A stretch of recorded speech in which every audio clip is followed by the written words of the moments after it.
Alright, so today is Tuesday, February 28th. I'm sorry, 27th. Wait, no, 26th, I'm sorry. I'm getting the dates wrong. And we were sitting on level 1 in the Harper College garage in Palatine, Illinois. And the reason why I wanted to make this video is because they finally put this elevator that was out of service back into service. So we're gonna take a ride in it just to see what it looks like. So it doesn't really look like they did any changes to the cab, but if you notice here, the left light is off, but the right light is turned on, at least the first half part of it. So now we're gonna get in the elevator we're gonna take a little ride on it. But they still have not fixed that part of the indicator. See, instead of displaying an arrow, it just displays a rectangle. So yeah, that's something that's not changed. Although, having one light off makes like the view of the indicator look a lot better, as you can see. So just for the heck of it, we're gonna take it for a ride up and then back down. So here we go.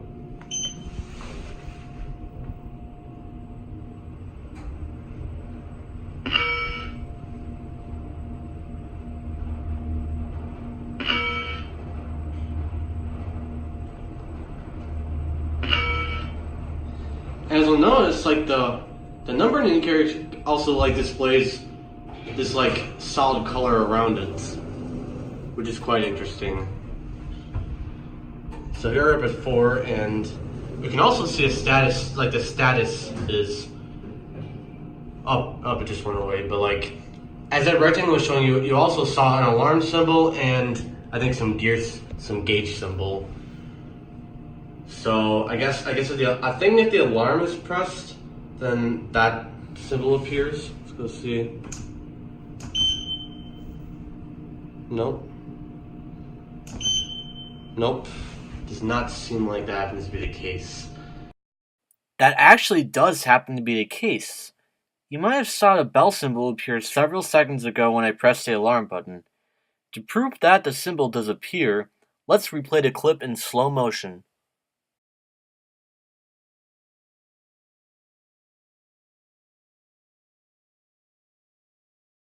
So yeah, the bell symbol lights up when you press the alarm button. I also found another interesting thing about this elevator, so let's continue with the video to find out what that is. Also check this out, when I press the alarm, it lights up yellow instead of red, so that's interesting. So now we're gonna have done the 1. It also sounds the same as the sound the button. It sounds the same, see? It sounds the same as the button does when you press it. Except it's a little bit louder, so yeah, for those of you who are interested in what an alarm sounds like on a Schindler 3300, there you go. But yeah, see, there's also a bell symbol and a gauge symbol below this rectangle. So it seems to, I think maybe if you press the phone, it displays that symbol, but I'm not really sure. And I'm not gonna actually press the phone just to test it out. But yeah, that's also very interesting. So here's what the cab looks like. And it doesn't really seem like they changed much of it. The elevator seems to run nicely, typical for a 3300. So yeah. Anyways, there's your here right there. There's your Schindler logo. And if you guys have never watched the first video that I filmed this elevator, you may have noticed that it had a Schindler label with an apostrophe S and the word lift written in permanent marker on it. But I think eventually they scrubbed it off and now it just says Schindler. I don't know whoever wrote that, but apparently someone must have been into elevators. Or maybe someone used to go to this campus that was an elevator enthusiast like me. Who knows? Anyways, there's your logo.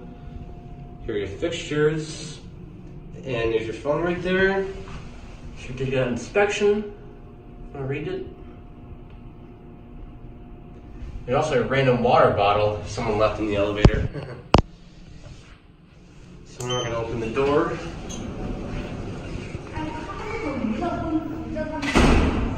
Here's the elevator.